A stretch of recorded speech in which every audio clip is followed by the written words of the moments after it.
In this episode, Take Me Out to the Ball Game, I interview a fellow Paisan who has the most unique distinction here in Los Angeles in the Freeway Series.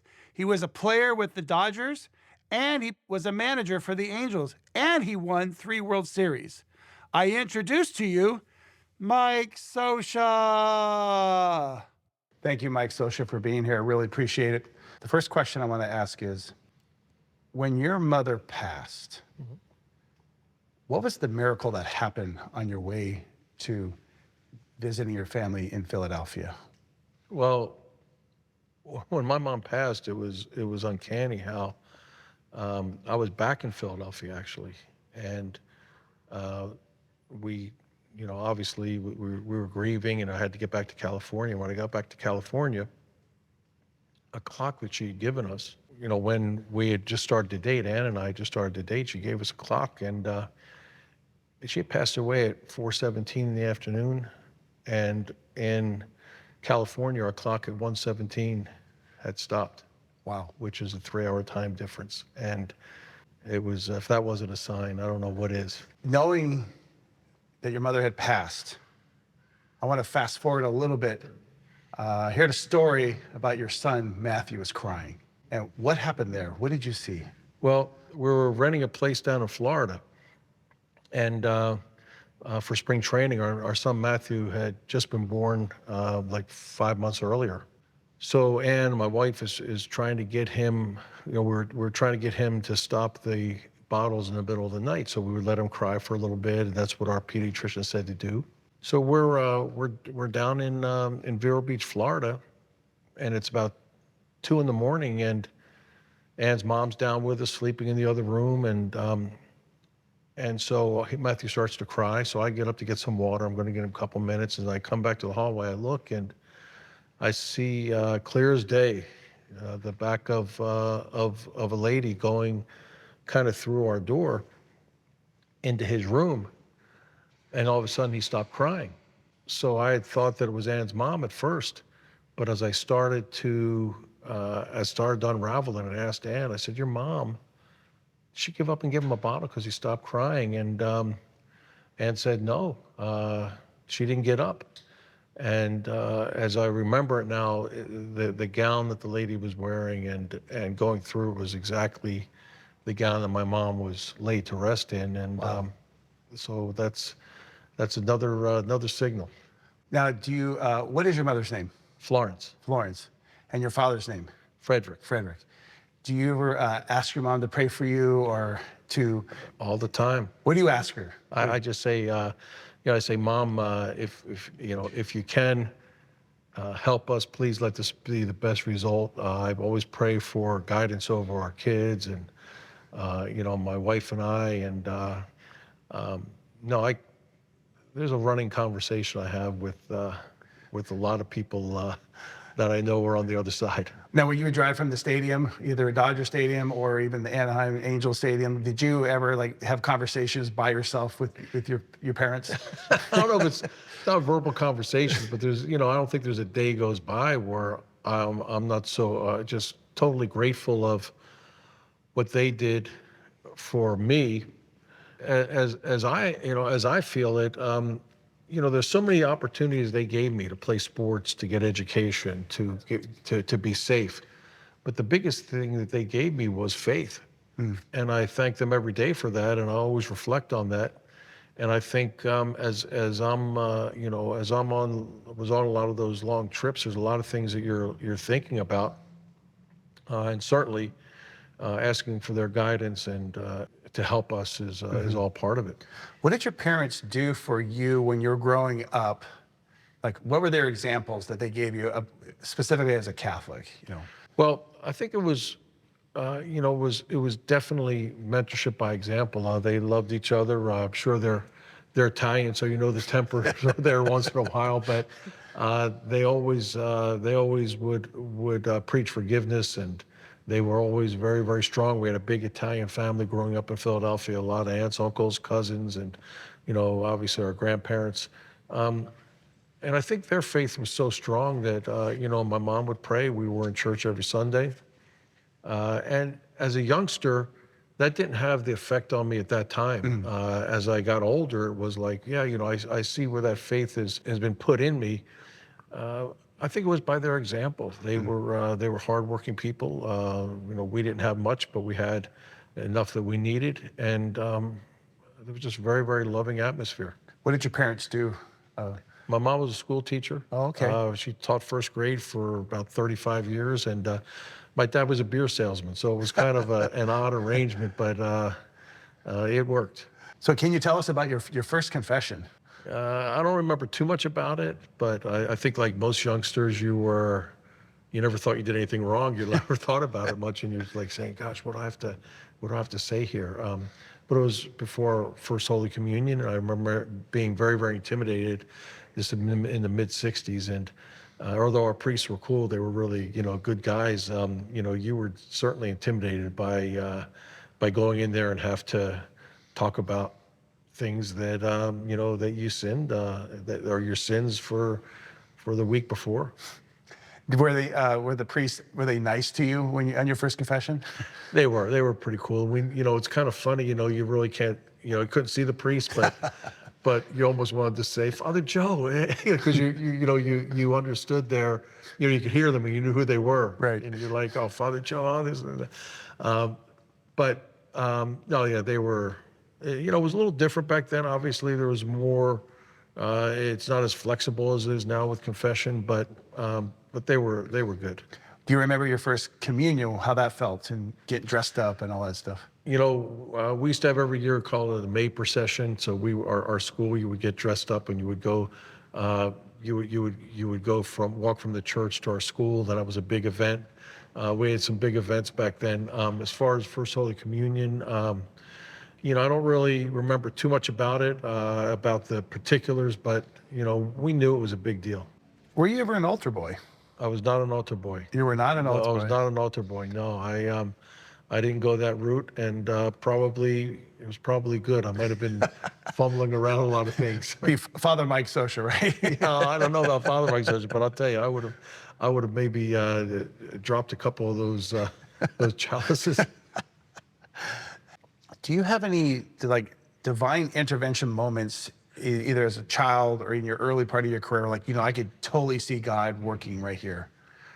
I had one that I can, besides the things a couple of things we've talked about. One was making it to major leagues is very, very tough. It's tough, first of all, to get an opportunity to play professional baseball. It's even tougher to make it to the major leagues, and it's tougher to carve out a career, even tougher to carve out a career. And I was drafted in the first round by the Dodgers in 1976 and went through my minor league couple seasons. I hurt my knee, which rehabbed and was fine. But in 1979, and I'm knocking on the door of the major leagues, I had a serious back issue that was really, really very, very tough to deal with. And I was trying to play through it, and I was struggling. And we were in Tacoma, Washington, and I remember just getting down on a knee at night, and I was in so much pain. And I just said, Jesus, please, if this is what I'm supposed to do, please help me. Please help me to do what I need to do if this is the path that you want me to be on. And I remember falling asleep and waking up and feeling a little bit better. Got out to the ballpark, and within a couple hours, I said, this is unbelievable.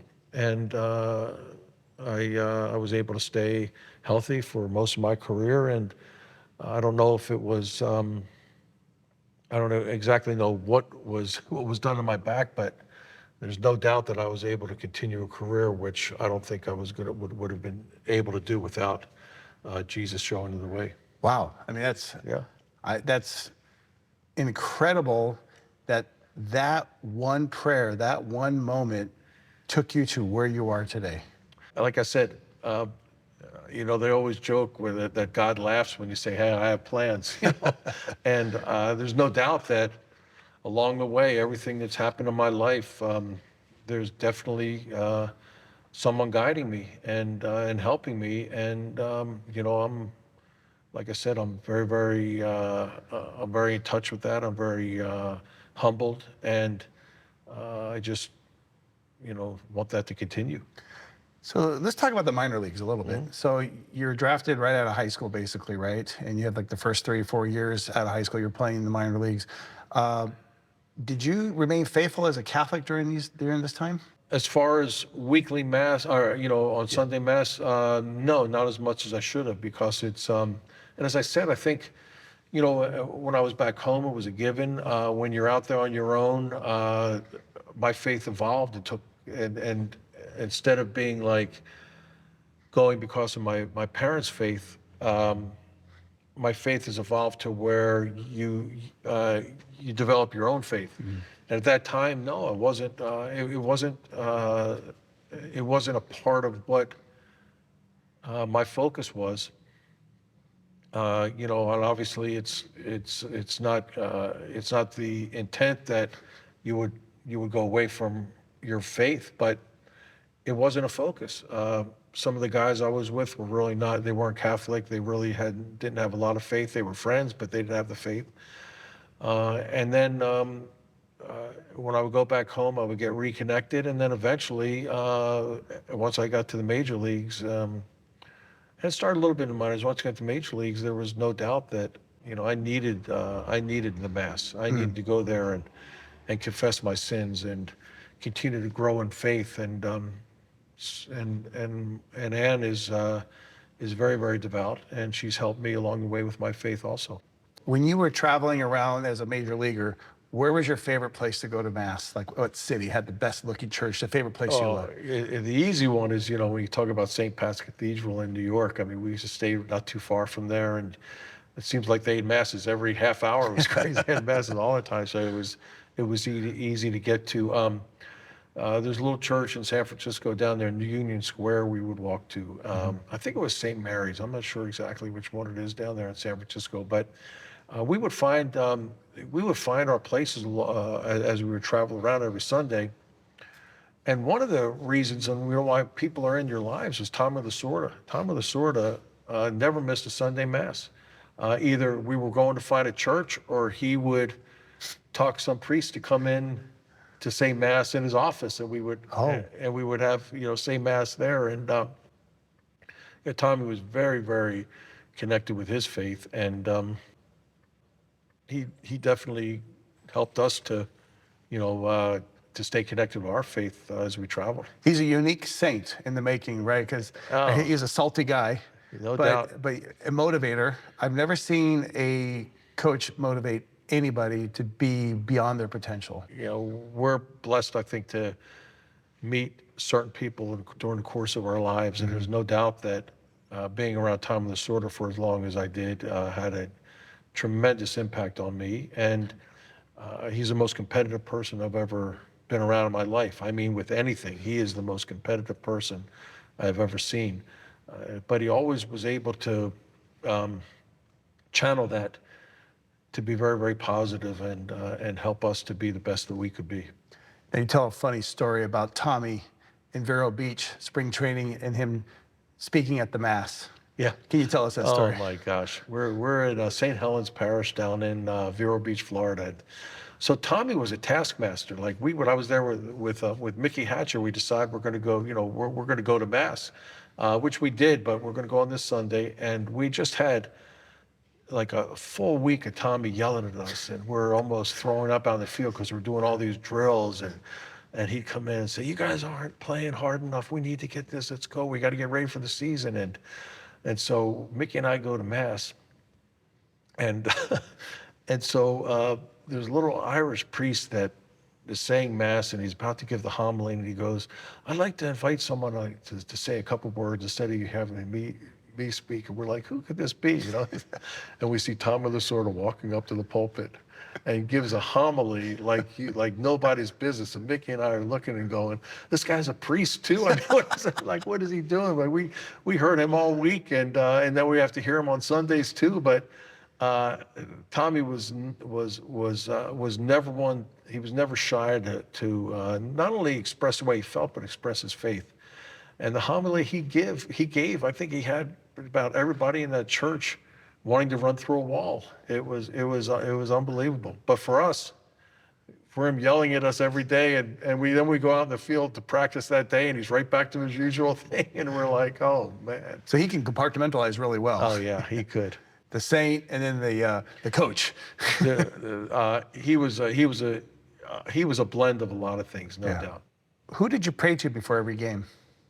I had a prayer, I would say, just really, saying a couple Hail Marys and Our Father, and just really praying for guidance during a game, praying for the health of players, praying for all the faithful departed in my family that that were there, and praying for, and I picked this up from going to mass down in Miami. A priest, he said, Mike, we really need to pray for the souls that nobody's praying for. Mm-hmm. And I thought that was really impactful on myself to say, yeah, that's right. There's a lot of souls up there that nobody's praying for, and they need to be part of the family also. And I would do that. So it was just a little simple thing I did before every game. Because as a priest, I always pray for the poor souls in purgatory, that whoever's not being prayed for, Lord, help them out. Yeah, exactly. I'd never heard that before, and yeah. It's important. Do you think God works in our lives and surprises us? I think God works in our lives. I don't know if it will be a surprise. It's certainly His way. It's going to be His direction.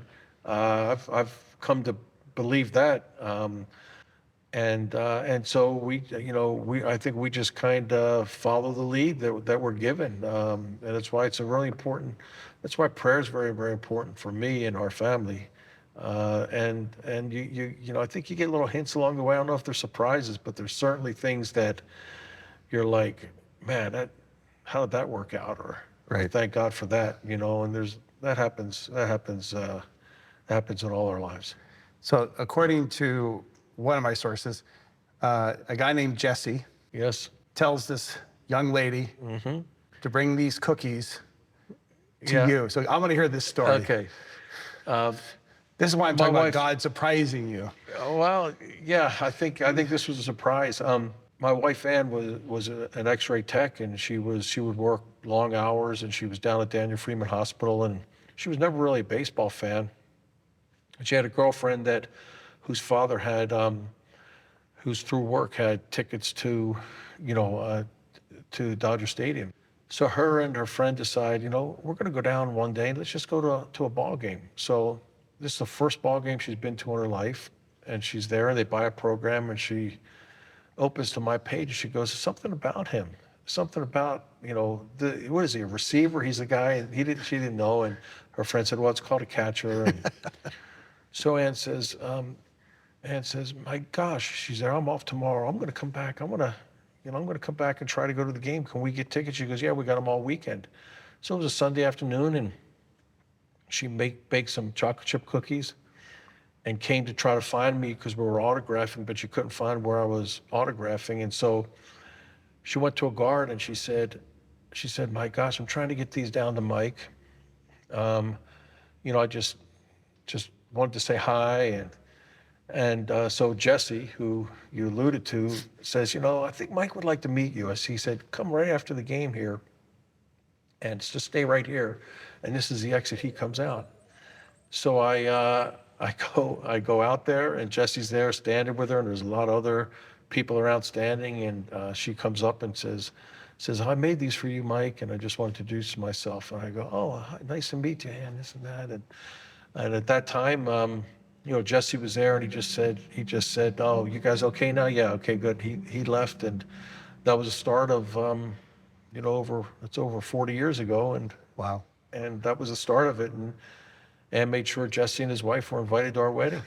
Jesse is a derivative to Jeshu, which is Jesus. Right. And Jesus, in a sense, Jesse introduced you to your future wife. I don't know. I never asked Jesse if he had some kind of a lightning bolt that hit him that said, hey, this girl's good for Mike. But like I said, for all those things to come together, there was somebody that put that together for sure.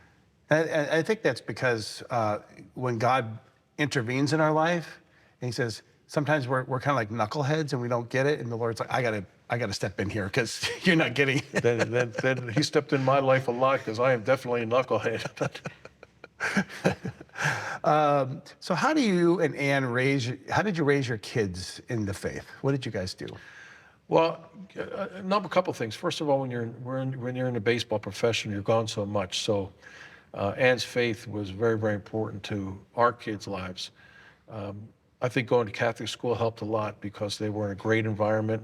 We had a great pastor at St. Pascal, Father Dave Heaney, when they were going to school. That was very, very special. And so all put all this together, and all the burden that was on Ann, her faith is really what transferred to our kids. And our kids are strong Catholics. They understand the faith. They understand the discipline of being a Catholic. They understand what you get out of the Mass, the reenactment of the Last Supper, all the things that we learn as we get older. They learned at a younger age, or I learned when I got older. They learned at a younger age. And I remember going to church and wondering when I was a kid, like 7, 8 years old, like, well, what are they doing up there? What are they doing up there? And then it hit me when I was a little older that it's obviously reenactment of the Last Supper, but as you pay attention to it, there's so much that you get out of just understanding that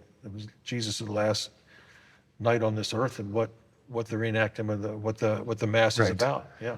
Now, what about your children's like first confession experience or their first communion? How was that as a father? Well, my son goes to confession regularly down in Orange County at St. Timothy's. Our daughter, I don't ask her much about her sins or do you go to confession, but I think from the time that they started to evolve in their faith and the time that I did and Ann did, it's changed a lot. I think it is a lot less intimidating. It's much more human as far as talking to a priest and giving your sins and understanding the importance, of penance. So they do fine with it. Do you remember their first communion, how that was? Yeah, I was gone for it because of baseball. You're always gone, but I got the pictures and I got their, I got their version of it, and they were very excited that now they could go and be like the big people in church instead of having to go there and just get your blessing. Because you were a player at the time, yeah. And so now you're as a coach. I heard that Art allowed you to go to your son's graduation. Yeah, we, like I said, people are in your lives for a reason, and the owner of the Angels, Artie Moreno, was one of and Carol, his wife, were two of the most dynamic people I've ever met, and very, very giving. And our son, he would always let us come back to, whether our son went to Crespi High School, to his graduation, our daughter at Louisville High School, her graduation, and even flying us to Notre Dame, where my son played baseball and graduated from University of Notre Dame, to see his graduation there, and then letting me fly home. I was in Toronto when I flew home, and was there for our daughter Taylor's graduation from LMU. So he was very, very just very open to that, and actually, like I said, let us use his private plane to get to Notre Dame so we can get there in time. Wow. And then fly back, because it was trying to get into South Bend is not easy. No, it's not. Yeah. Now, did you ever do that as a manager, allow your players to have those moments in their lives? Oh, of course. I think one of the rules of baseball you learn just of life is family comes first. And anytime there was any issue with a family member, there was no doubt that they needed the support from myself and our organization to have them go and take care of business, because you can't really expect them to handle some things that come up in life and still be the baseball player or person they can be. So it's very, very important. That support was important. I know a lot of players have come back and thanked us that, it was a real tough time, but that support that the organization showed and you showed was very, very important. Now, how did you discern God's will in your life? What was your method of praying through something, or just knowing that this is the right place to go?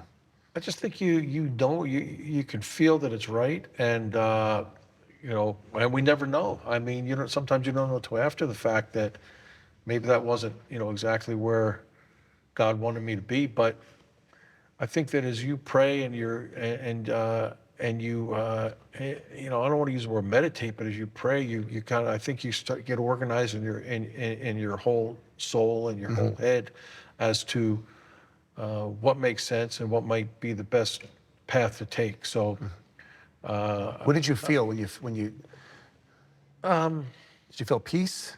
yeah, I think you feel. I think through prayer, I think we get a lot of. I think we get a lot of peace and we get a lot of understanding, because it's not like you get hit with a lightning bolt, or not like you get, it's like you get these huge uh, signs, but there is absolutely no questioning in our lives that we've been guided in certain areas at certain times, and we're very open to pray and get an understanding of what seems right at the time. And I think if it seems right, then the vast majority of the time it is right. Mhm. Did you ever do like a novena for anything specific? Ann's a novena person in our family. What would she pray a novena Oh, for? she's constantly, she says her rosary every day, just really for the health of our family, our Mm. kids. I think when you're a mom, and her mom's elderly, and she has a lot of there's a lot of support that Ann gives to her mom, but when you have your own children, uh, that's a whole different scope. Mhm. And I think for moms out there, they're connected to their children more than anything else that is going on. So she's constantly praying for their health, for their well-being, that they make, like we talk about, good decisions. And she's instilled the power of prayer in both of our kids, and that's a gift that I know that they'll hopefully pass on to their kids. I think this is a really funny, really cool story. I think it's '02. It's game 7. Hmm. What does Ann tell you? We're going to church. It's like we have a 5 o'clock game down. We're playing down in Anaheim, playing the Giants. Game 7 of the World Series in This is a big 2002. deal. It's a big deal. And so I get home, and the game was late, and I got home probably close to midnight. And I'm leaving for the park at about, probably by about 10 in the morning. Um, and so she goes, okay, we got, it was 8 o'clock mass, we're going to tomorrow. I said, what? I said, oh man, I said, I can do it. She goes, no, we're going to church. So, it wasn't much argument. I knew we were going to go. And so we go to mass in the morning at St. Paschal, and it's very crowded. All of a sudden, and I had to stand on the side, and I said, if this gets really long, I got to get going. I said 8 o'clock. It was 9 o'clock mass because I had to leave at 10. I said, if this gets long, honey, I gotta, I'm gonna go say my prayers, and I got to get out of here. So, whereas I'm standing on the side, and I feel this little presence next to me, and I look, and it's Sparky Anderson, who managed the Reds for Forever. ever, and he managed Reds to the World Series and Detroit to the World Series. And he just shakes his hand. He looks at me, doesn't say a word. He grabs my hand. He just shakes hard, and he walks away because he knew the feeling. He knew the feeling of Game 7. Never said a word, but it was a special. It was a special time, and it made me relax to know that he had. He thought enough to come over, and he was on the other side of the church, and he walked all around, come over and shake my hand and just let me know that he was behind me, and that was a special day. I'm glad that Ann talked you into it. She didn't really have to talk me into it, but I think she brought it to my attention that, hey, we're going to mass, and as she tells it, she's like, I don't know why you would thought anything different. You're going to mass. We need to get there. So. So what was your prayer before game 7?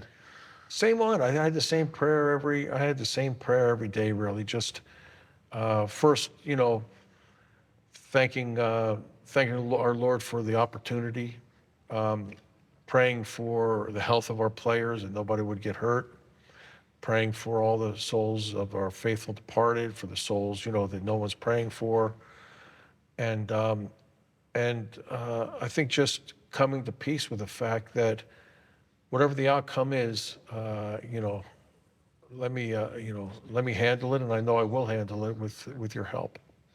Have you ever prayed for something? Has there ever been a tragedy in your life that you just prayed, Lord, please bring a good, and it just didn't happen? I think there are things that we pray for that aren't answered in the time or manner that we want to, but they all fit in for whatever whatever reason. I think at some point we'll probably get some answers to it. But sure, there are things we pray for that don't seem like they're answered at that time because I really believe that we don't know the big picture.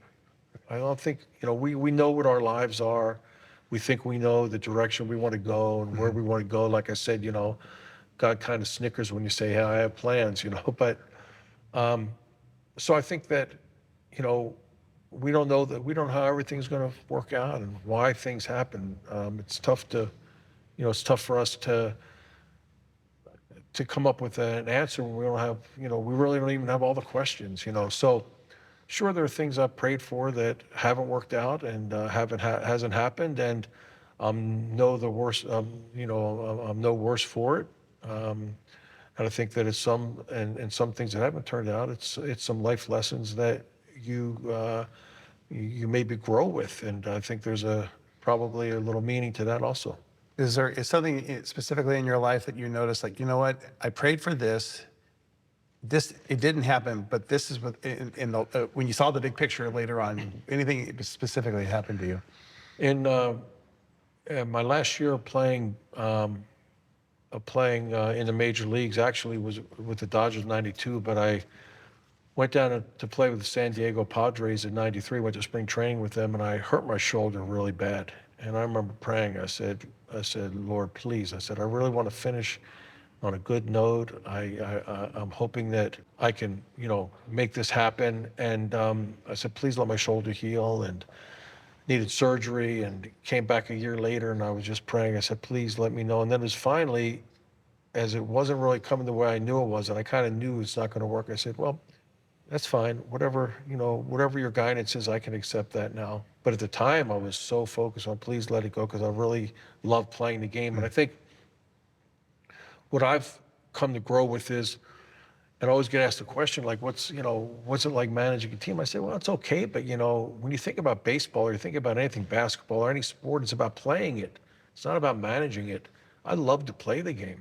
I'd love to go and play another season and give up all my managing if I could, But that's not the plan that God had for me. And my shoulder was done, and it got me on a quicker path to where I ended up than if I had continued to prolong it. And so yeah, it's one thing like that took me, not that it was right or wrong, took me from one path to another path, and I'm very, very blessed that it worked out. I know that as people who are fans of the game love that that's what happened because of your managerial skills. Yeah.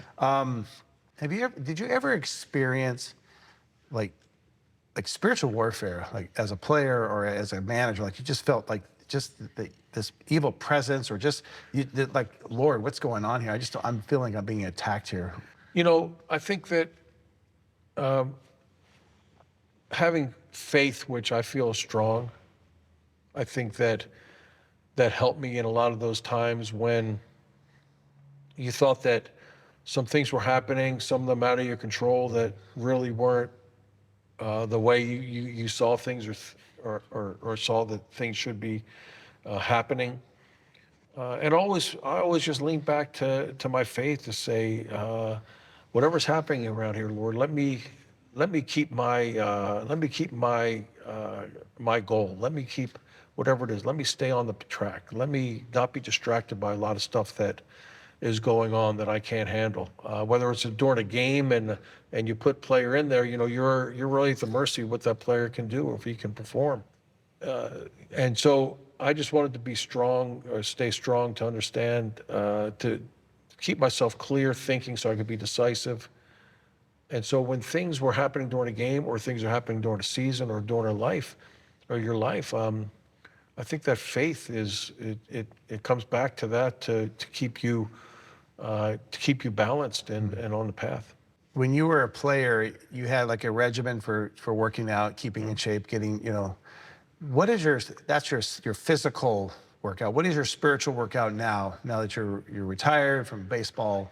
What do you do now for a spiritual? I think that, not that there's any planned time where I sit down and I say my prayers, but there are definitely a number of times during the day where I'll reflect and sit down and say, pray to, Virgin Mary, pray to Jesus, pray to our Lord, and try to keep that clarity that your faith gives you. And I did that as a player too. There were times when I'd be driving in from the stadium. We used to live up in Claremont, and you'd reflect on some things and say some prayers just for the things that we've talked about. Just for the safety, to give me guidance. And so, I think that happens. I think that happens daily in my life and our lives now. And it's not like there's a planned time where I say I'm going to go say a rosary, or I'm going to say my prayers. But there's we have a lot more time on our hand now than when you're retired in the game to do it. So it's easier to do than when you're on that treadmill of traveling.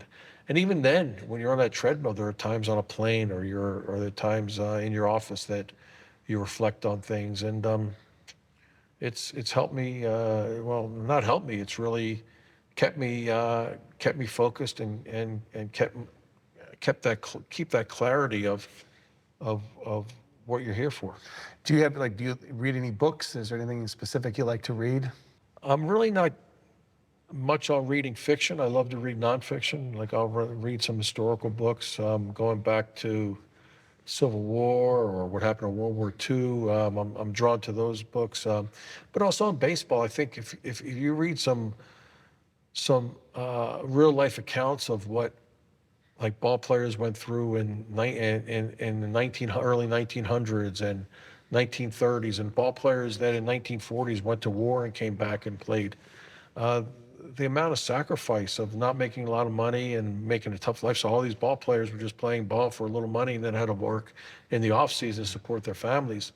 But they did it because they loved the game. So when you look at all those sacrifices, and then where the game is now to where we have reaped the benefits of what they've done, that's what I'd like to stay in touch with. That's what I like to read about and learn from. After hearing your story and watching you as a player and as a manager, it's clear to me, and to a lot of people, that you hold on to your faith, and you hold on to it very, very dearly. Like you hold on to a ball when Jack Clark or Chili Davis smashes into you. Yeah, I don't remember some of those, but I know I've been told that they hit me pretty hard, but I definitely didn't. I didn't remember the Jack Clark one until I woke up in the hospital. But that's an interesting analogy if you think about it, because most players used to use both hands to tag somebody out. You used to use one hand, one glove to tag somebody out. I mean, you've gotten nailed if you look at some of the videos. I see that as an analogy for you. Like, you've really held on to the faith. And no matter how hard it's knocked you down, you did not leave it. Do you agree with that assessment? I don't agree with that, because the faith has held on to me. I haven't held on to the faith. The faith grabbed me. And so the Hound of Heaven grabbed you, God himself. No doubt. There's no doubt about that. Like I said, I don't remember growing up in this world saying, I need faith. My parents were very, very strong, and they did their best to instill it in me. And obviously they planted the seed. But this is this journey and what we go through in this life. There's no doubt that the faith grabbed me, and it was very, very important for me to live that faith, just as important for our family to live it, and our whole community. And it's just paramount to what we need to be. So that faith grabbed me, and continues to talk to me and pull me in, and I'm definitely blessed for having it part of our lives. So how does that make you feel, that God wants you to be a part of him? I think it's what we've been taught all along, and I think that I don't really feel. I think anybody that opens himself up to God, he's going to wrap his arms around and guide you. So it's not so much that, I do feel special that I think that there are things that have happened in the course of my life that there's no doubt. Uh, Call it divine intervention, call it whatever you want to do, call it response to prayer that has happened for a reason, and it's been, it's helped me through a lot of tough times. So yeah, do I feel special? I don't know if it's special is the right word because I think God does this for everybody that opens up to Him. But I'm very happy that that He chose me to follow this faith. There's no doubt about that. How do you want to change the world as Mike Scioscia? You know, my mom taught me something a long time ago, and it really stuck me. It was when I was leaving to play pro ball, and she just said, last thing she said when I was leaving on that at the airport in Philly was, Michael, if you want to be a leader, the first person you have to lead is yourself. So, as I've kind of listened to that through the course of my life, and what she's talking to you is really by leading by example, and I think the example that I can set through not only carrying yourself through tough times of baseball, but also off the field, carrying yourself in a certain way. I think you're going to change as many lives as you can reach through that example at some point. I think I'll call it planting seeds. Like if you're talking to, a youngster in a little league game and you're telling him, or you're talking to a little league team and you're telling them about what's important in baseball, how it reflects on life. They might not be understanding that at 10 years old or 11 years old, but they might reflect on it at age 18 and 19, and that seed will start to grow. So I think that's the way I can reach people to change the world. I think I don't have a magic wand or an idea of how you're going to how you're going to reach more people, but certainly in the way I carry myself every day, I know is very, very important. And as my mom said, if you want to be a leader, the first person you have to lead is yourself. So the example that I set is very, very important. I think it'll plant seeds, which will hopefully make more people understand the path to take. Is there any like platform besides coaching that you would like to use to uh, influence people, not only to have a relationship with God or be a Well, better person? I think I think there are tools that we have to get to that place. I'm very involved in amateur baseball and giving kids opportunities that we take for granted growing up. When I was growing up, you always had opportunities to play sports. You had opportunities to play an instrument or learn an art in school. Now those opportunities are slipping away as there's economic crises around our country. And so, like, some schools don't even have a baseball team because they can't get baseballs, or some kids don't have access to show their skills because they can't get on a team. So, I've worked very, very hard in amateur baseball to give them those opportunities. And I think as you give kids those opportunities and you do have your faith, eventually, I think it's going to get into kids to understand the importance of having faith and the importance of prayer. And so there's avenues that we go to through that I think eventually lead to that, and it's very fulfilling. Without mentioning a player's name, can you think of a couple, either who you played with or guys that you managed, like you like you mentored them to change their lives, if you will? I think I think there are some guys, that certainly I played with, definitely that I managed that as and we're all mentors, we're all teachers, like when you're there, and sometimes the lessons that we have to talk about are not lessons of baseball but of life, and it's affecting their ability to use their God-given talent to go out there and play on a field because they're distracted by things that shouldn't be in their lives. So there's no doubt about getting guys to maybe think clearly and get them get them from point A to point B, point C mentally off the field in some of their personal endeavors. And all of a sudden they come back around and you can see that peace that they have, and they're back doing things they should be doing on the field to be, to use that, as I said, that God-given ability. So absolutely, I've been fortunate enough to have been around some guys, and I know that I've had a positive influence on some of the things that they've done. If you if you could pretend for a moment that you're in your managerial hat now, and you were talking to somebody about the Catholic faith, and you wanted to motivate them and to be a better Catholic, or to even look at the church or have a relationship with Christ, how would you say that to that guy?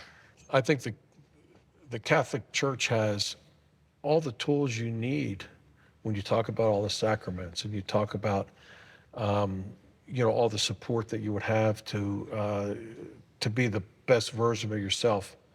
It comes back to the one basic thing, because I have a lot of friends that are born again. They've got faith in Jesus, but they really don't apply it on any kind of religion, which is their choice. But they're men of God. But I would ask them, as when we talk about how solemn it was during Easter, and it gets back to what the Mass is. The Mass is a reenactment of the Last Supper. I want to put it in, when I put that context to guys, because they say, like, what do you get out of Mass? They would ask, like, what do you get out of Mass? It's very ritualistic. I said, it is, but it's ritualistic for a reason, because it's time tested. This is how this is how Jesus wants us to remember him, and to do this, to have this ritual of the reenactment of the Last Supper. And when I put it in those terms, and some of the guys have gone to Mass and they've been enthralled to say, okay, I get some of this now. I'm starting to understand this a little bit better. So I would say keep your, with the Catholic faith, I think you have to keep your mind open to what it's there for. And we're all going to take something different away from the Mass. We're all going to take something different away from our religion. The biggest thing for me is just Sunday, the reenactment of the Last Supper is something that just keeps me going to understand what our Lord went through on the last night on earth. And that's something I think that is, I've been able to talk to some people and spread the word that way about Catholicism, and I think it's a big part of it. Any player or any player you managed ever become Catholic because of your? No, I think you have a lot of players that we had that were Catholic, but maybe not practicing it the way they did as a kid, or that hadn't got reconnected. And we certainly saw a lot of guys get reconnected when we were able to bring in Sunday morning Mass to Angel Stadium when I was managing there. And you saw guys from both clubs come in, and I know there's a handful of players that we had with the Angels that were Catholic that were not practicing the way they wanted to because of just, or sometimes it's organization of time. You've got families, you got to get to the ballpark at this time. So as we could bring the Mass in there were a handful of players that would be there every week, to share their faith. What is your experience of going to confession? What do you like about confession? My wife's always on me because she says I don't go to confession enough, and I say, yeah, but I pray to God all the time and say how sorry I am, and she said, no, it's more than that. You need to go and you need to talk about it. So as I've gone, to confession, I think it's just the human, and now it's different than obviously when we talked about 40 years ago, 50 years ago. It's that human connection that you have with the priest that he says, like, okay, it's all right. Yeah. It's kind of like he's going, yeah, it's going to be all right. I hear you. Oh yeah. Okay. You did that. Okay. It's great. Look go and reflect on this, say your penance, and give it all up to God. And I think that's something that helps me a lot, is the fact that, in baseball, you strive for perfection. In life, you strive for perfection, and it just isn't going to happen. So as we can unload that burden, that's a sense of peace that you get from from no other sacrament. No. It's incredible. Can you explain to us your experience with Catholic Athletes for Christ and what that meant to you as a manager? Well, I think we get support from so many areas, and I think that having the support of having bringing mass into to ballparks, or having the support of other people in your profession, and maybe other sports too. I think there's an energy you draw from that. There's an energy that you say, like, okay, this is really, you can feel momentum going, you can feel the support. And I think that that's something that I really started to feel as I got into managing with the Angels. You feel that support. You feel the people that are in the same shoes that you're sitting in, that understand the importance of whether it's weekly mass, or whether it's just, hey, you're going to be all right. Just have all that support unit there it's been special for me. So I hear that because you were insistent on having masses at the stadium, that kind of changes like the atmosphere. Wouldn't you agree? I think so. I think it shows that it's important to you as a manager. I think the statement is like, this is important for a group of guys, and to have it here at the stadium to make it convenient is important. You would always have chapel with players that weren't Catholic, but to reenact the Last Supper, as I talk about, is really important. So I think that if we never would ask for that to be there, then people would have the wrong perception that it's not important to us, and that's not true at all. So I think by stepping up and saying, look, this is important to us, we want to organize this, had every bit of support you could have from the Angel organization to have it there, and it's I think it's really special. Finally, you have an elevator pitch about the Catholic faith. What would you say? Elevator? Like the elevator pitch. You have 30 seconds to talk 30 about the seconds. Catholic, what it means to you, the Catholic faith. I think it's a foundation that is critical to what not only I'm about, our family is about. I think our community. As I said, the best gift that I know I received from my mom and dad was faith. Now, what we do with it is really the $64,000 question. Does it just stay inside you and you never develop it, or do you continue to grow from going to mass, from using the sacraments? And so, as far as the Catholic faith, I can't tell you how much it's meant to us and our family, to myself and our family, and I hope I continue to grow with it.